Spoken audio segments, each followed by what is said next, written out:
Dear students, good morning.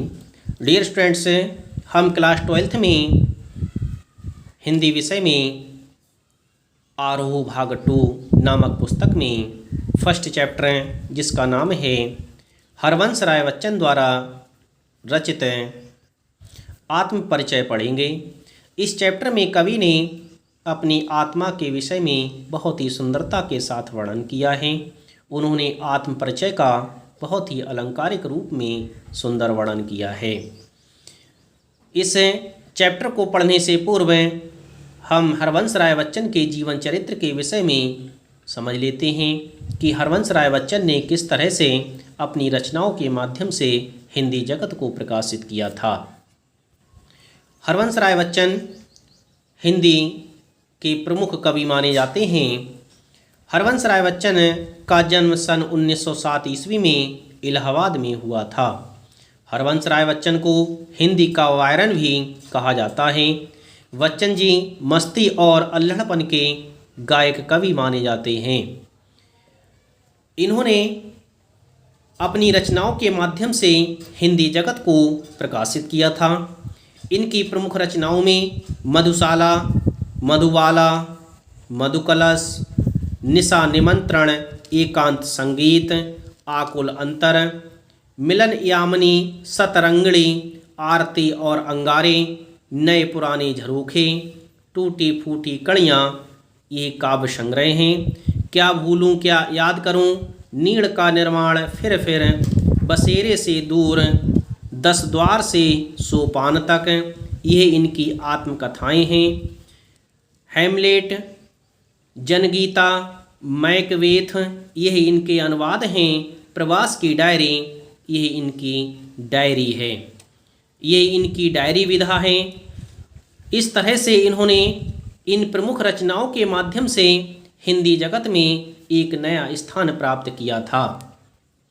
Harvansh Rai Bachchan की मधुशाला रचना बहुत ही प्रसिद्ध हुई। उस रचना के माध्यम से इन्हें हिंदी जगत में एक नए नाम से जाना जाता है। उनका पूरा वाङ्मय बच्चन ग्रंथावली के नाम से 10 खंडों में प्रकाशित होता है।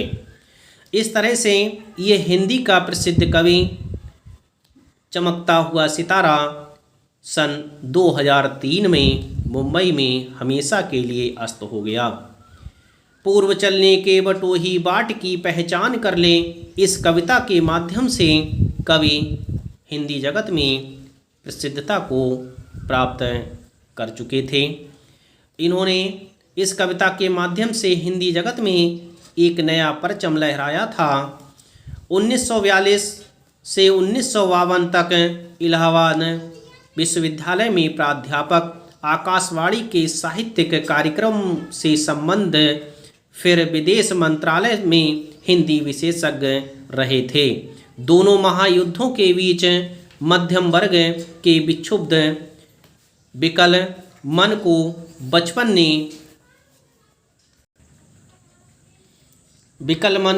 बच्चन ने वाणी का वरदान दिया था। इन्होंने छायावाद की लाक्षणिक वक्रता के बजाय सीधी सादी जीवित भाषा और संवेदना सिक्त गेय शैली में अपनी बात कही थी।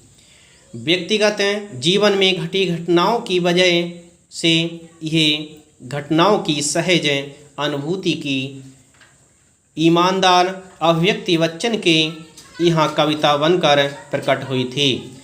यह विशेषता हिंदी काव्य संसार में उनकी विलक्षण लोकप्रियता का मूल आधार है।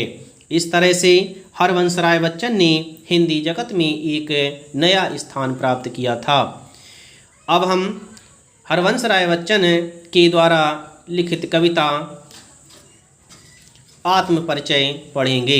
डियर स्टूडेंट्स, इस तरह से हमने हरवंश राय बच्चन के विषय में जाना कि किस तरह से उन्होंने अपनी रचनाओं के माध्यम से इस हिंदी जगत को प्रकाशित किया था।